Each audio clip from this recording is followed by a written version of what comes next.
Satu pepatah bijak berkata, perempuan adalah pendidik manusia paling pertama. Sosoknya tak bisa dipandang sebelah mata karena peran pentingnya dalam sebuah peradaban.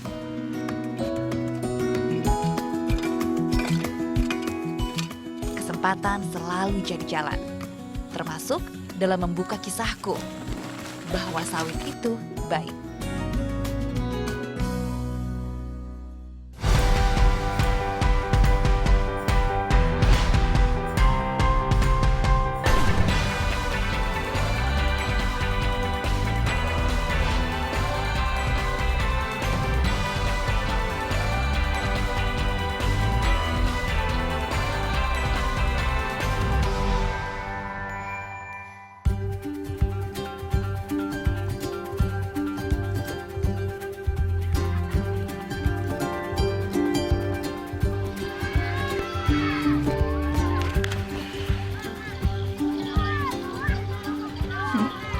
Tingkah mereka selalu buatku iri.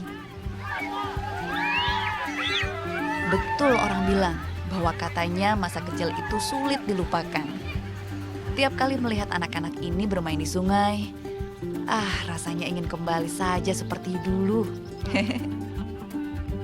Masa kecilku tak jauh dari Sungai Cempaka-Hulu di Kabupaten Kota Waringin Timur, Kalimantan Tengah. Dan dari sini pula kisahku dan kelapa sawit bermula.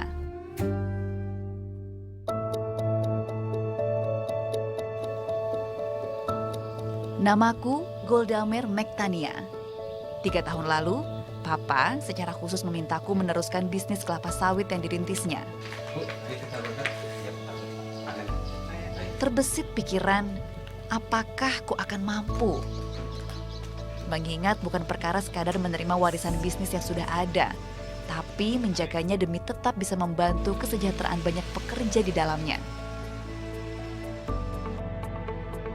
Batinku juga bergejolak kala berada dalam pilihan mesti tinggalkan jenjang karir yang telah kurintis selama di ibu kota.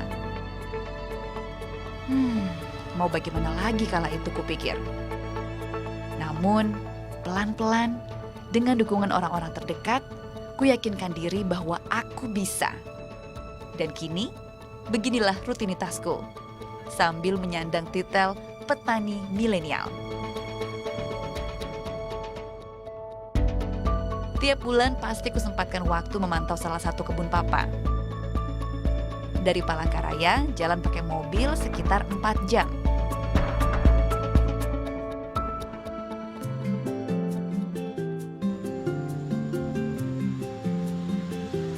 Lokasi kebun jauh dari kota. Itu sebab sebelum memasuki kebun, belanja logistik untuk penuhi kebutuhan perut sudah jadi keharusan.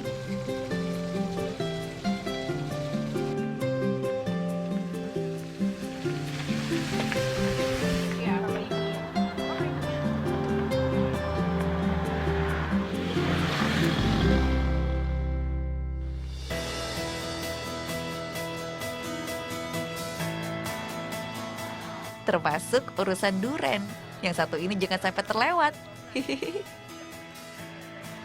Sekalian bawa oleh-oleh untuk para pekerja di kebun. Kayak kolesterol tidak ada di sini. Aman.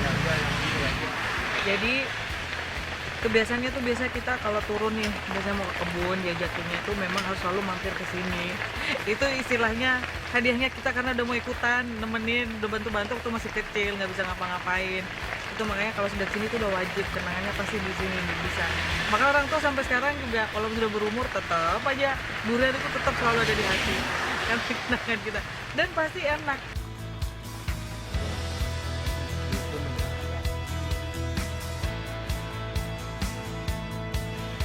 Kita udah siap guys buat pesta durian di kebun guys. Dengan semua pekerja kita sesekali.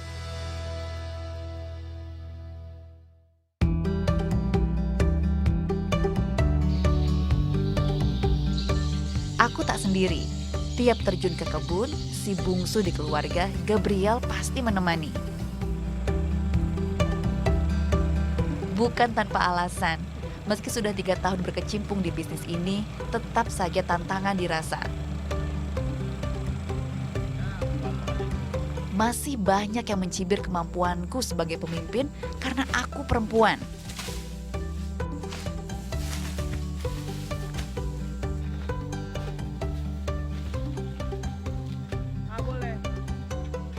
Gabriel membantuku membaur agar para petani yang menutup hati tak kabur.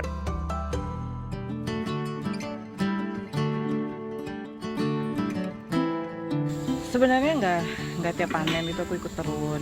Ada yang dia cek lapangan. Cuma untuk sekali, memang aku juga pengen mastiin yang dipanen itu buahnya memang sudah pas. Terus memang pastikan semua kepanen, buahnya pelepahnya juga waktu sebelum panen itu memang dirapiin juga. Jadi nggak 2 kali kerja. Mastiin itu aja sih sesekali.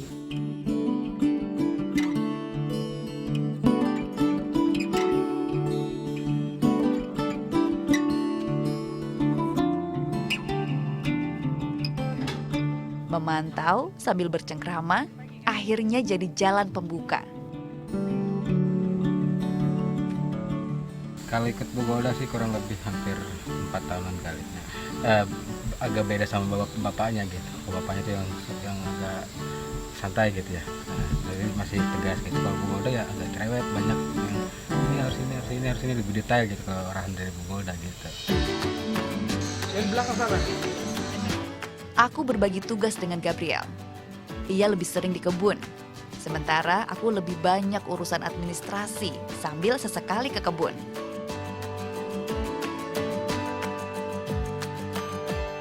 Kalau sebagai perempuan, sebagai sosok pemimpin, saya setuju-setuju aja. Soalnya kan karena juga kita kan sekarang kan sudah modern, trennya juga kan udah kesetaraan gender tuh.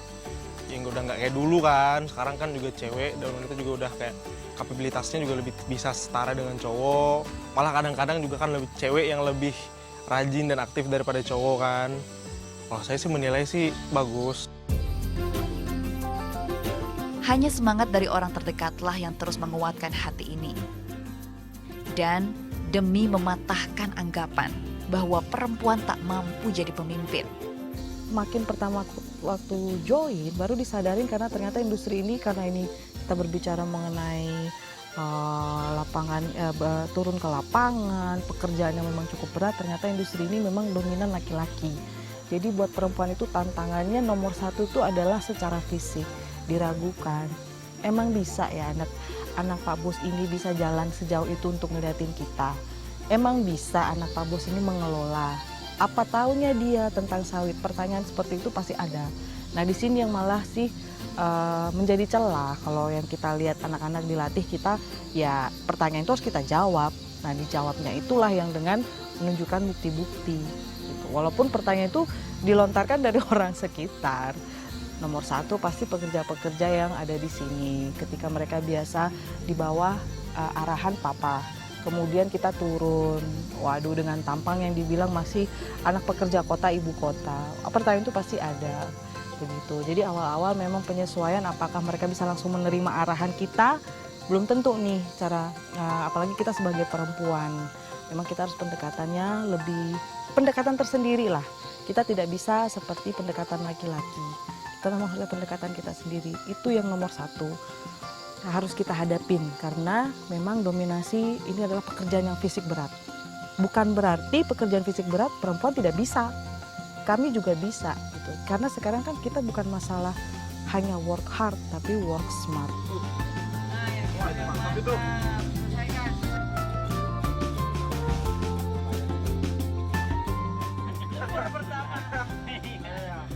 Sikat, ayo. Jan, Ya, Sabtu, Minggu, 2 Senin, hari udah dia Selasa. hujan kan, 2 hari 2 malam. Berarti 4 hari udah nggak kerja. Hari Pas malam Minggu hujan, Minggu seharian. Betul, Minggu seharian hujan.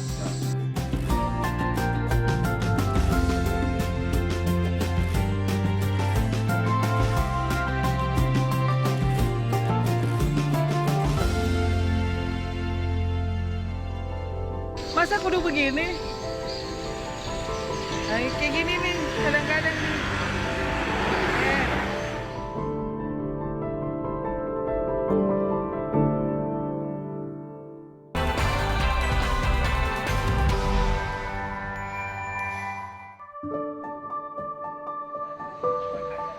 ada rasa rindu yang kerap terobati kala ku datang ke kebun. Obatnya, ya ini, kebersamaan. Tentu saja dengan mereka, ibu-ibu petani. Beberapa petani di kebun memang tak sepenuhnya pria.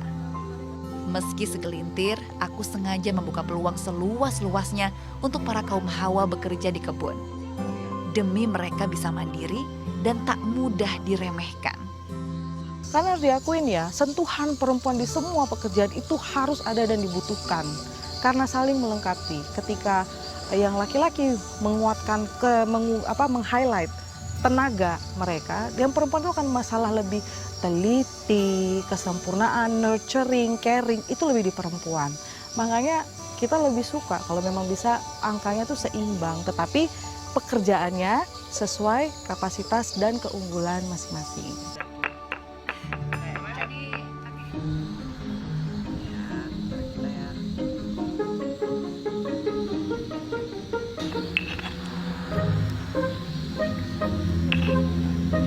Oh, ini Ibu Ati. Ibu ini adalah istri dari Pak Awaludin, pemanen di sini. Jadi kalau Bapak manen, Ibu masak, bantu-bantu di sini ikut. Tapi nanti Ibu juga berondong atau memupuk, ya mana-mana. Kapan Ibu bisa ini, berondong bisa, mupuk itu bisa semua. Harus bisa Bu, masak juga. Nanti Bapak datang nyiapin kopi juga. Harus bisa semua.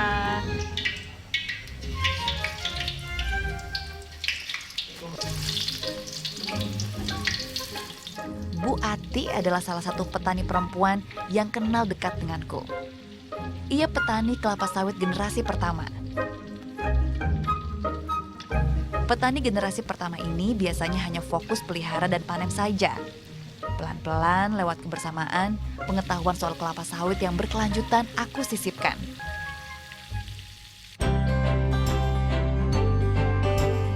Betul yang orang bilang, makan gak makan, asal kumpul. Makanan sesederhana apapun terasa nikmat kala dihabiskan bersama.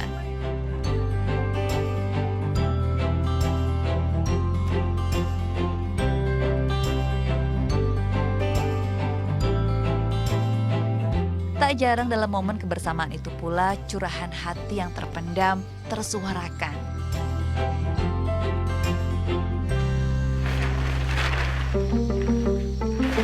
Salah satunya lagu lama yang tak pernah berhenti menghantui para petani. Apalagi kalau bukan soal penggunaan pupuk.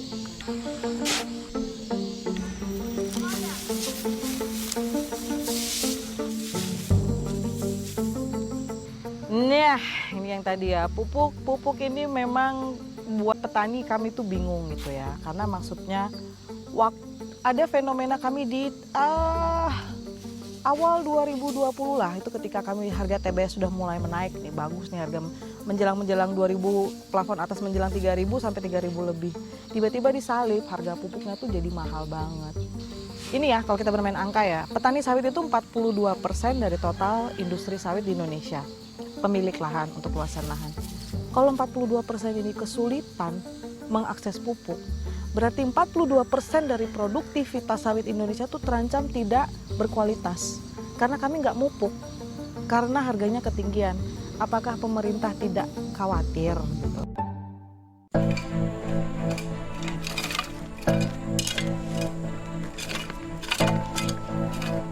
Belum lagi persoalan hama yang kerap mendera. Bu Ati bilang ada saja predator buah kelapa sawit. Kendalanya itu banyak sampah di bawah pohonnya itu. Itu yang buat lambat gitu. Kadang ada semut itu, semut galaknya itu. Kadang ada ular.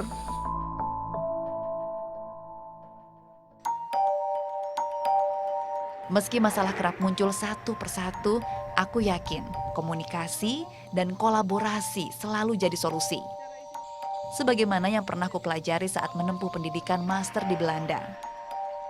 Prinsipnya, semua rata dan semua setara. Kutebarkan semangat ini pula dalam tiap kesempatan berbicara ke banyak orang. bahwa kesetaraan bagi perempuan bukan omong kosong. Masa kudu begini? Nah, kayak gini nih, kadang-kadang nih.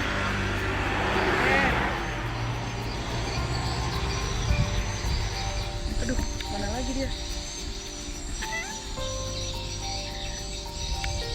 Tadi 4 kali. Nah. Jadilah tiap ada masalah tak melulu cari siapa yang salah, tapi fokus apa yang harus dibenahi lalu segera dieksekusi.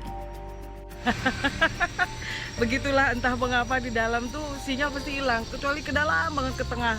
Jadi kalau udah kita baru nyampe pun harus ke luar sini, ke pinggir jalan. Ya, dan itu pun harus cari titik. Kayak gini, 4 hilang. Mau ngezoom suka hilang nih, begini nih. Tuh kan hilang lagi. Oh, ongkos dulu kan lupa tadi, ternyata stok uang di kebun sama kami mandor tuh sudah habis. Nah dia nggak ngomong, jadi harus ngambil lagi stok uang buat bensin dia untuk ngantar buah ke kebun.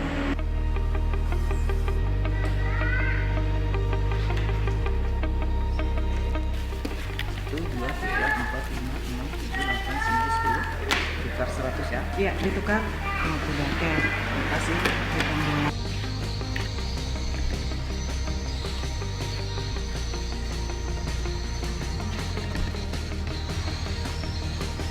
Makanya aku mau harus ke bawah ini sebenarnya biar semua juga memang tertutupi, jadi aman. Sampainya itu benar-benar tonasenya dapat.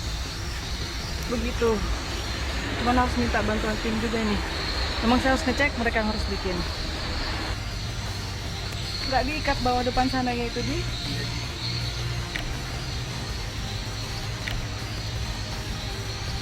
Di, kamu mau antar ke? TMK. Ya, Bapak bilang kan di atas berarti 500 ya? Jadi ingat apa yang Papa bilang. Tantangan jangan dihindari, tapi dihadapi demi bisa mendapat kebahagiaan yang hakiki. Disinilah perjuanganku berjalan kini. Amankan aja dulu ini, taruh di situ ya.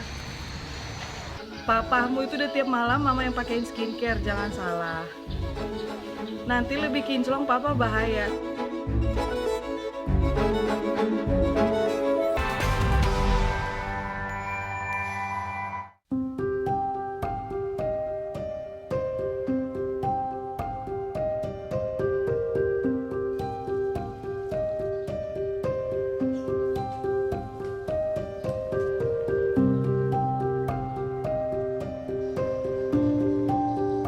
Sejak tahun lalu aku bermukim di Pekanbaru Riau, mengikuti lokasi dinas suami tercinta. Oleh karenanya, pulang kampung ke Palangkaraya kini lebih menjadi rutinitas bulanan, sembari menengok keadaan papa dan mami di rumah. Kalau sudah jauh begini, rindu kepada suami dan anak jadi tak terbendung. Biarin aja si papa.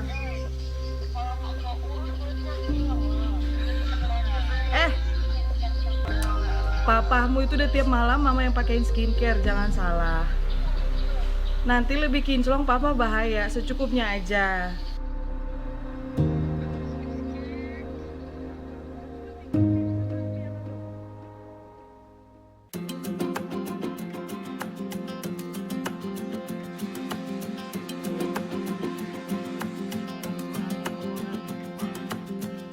Namun, di saat-saat beginilah, makan bersama papa mami jadi pelipur lara yang paling mujarab.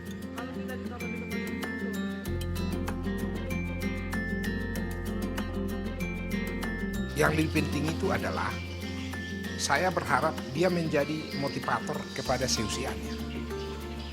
Bahwa seorang gadis yang dia bersekolah jauh di luar negeri tidak pernah ragu-ragu menjadi petani sawit. Sehingga seperti sekarang itu kan berbicara sawit itu hanya didominasi oleh orang tua-tua yang bongkok dan yang memiliki sejarah-sejarah tradisional. Tentu Indonesia yang dibangun Pak Jokowi itu kan harus membuat sebuah revolusi. Harus berani kita memasukkan, memberikan yang muda-muda ini masuk di sektor itu sehingga mereka bisa membuat reformasi di dalam hal baik itu hambatan-hambatan yang di dalam petani, baik itu di dalam soal mengelola perkebunan sehingga dapat berhasil ganda.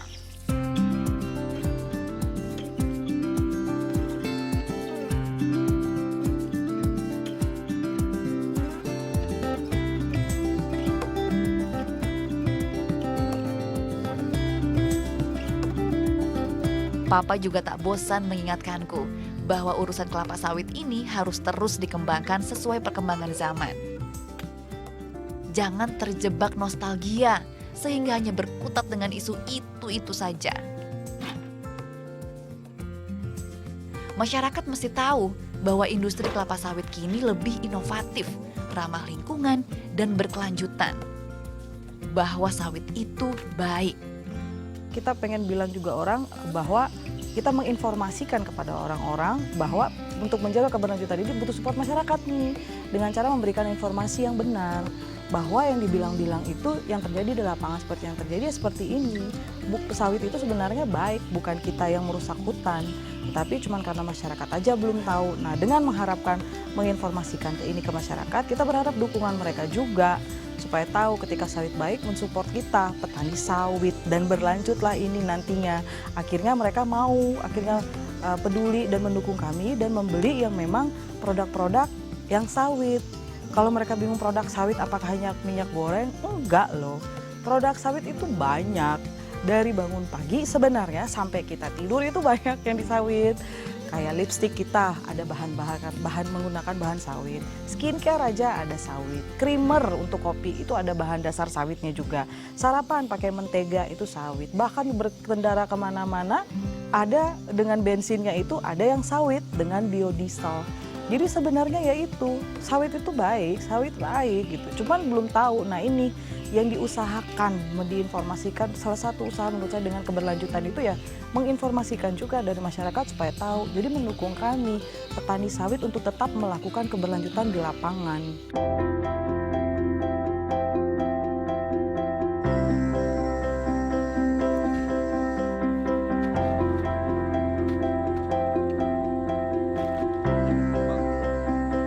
Lagi-lagi optimistis jadi kunci, tanpa ada diskriminasi. Agar perempuan Indonesia bisa berdikari dan berkarya dengan kekuatan sendiri.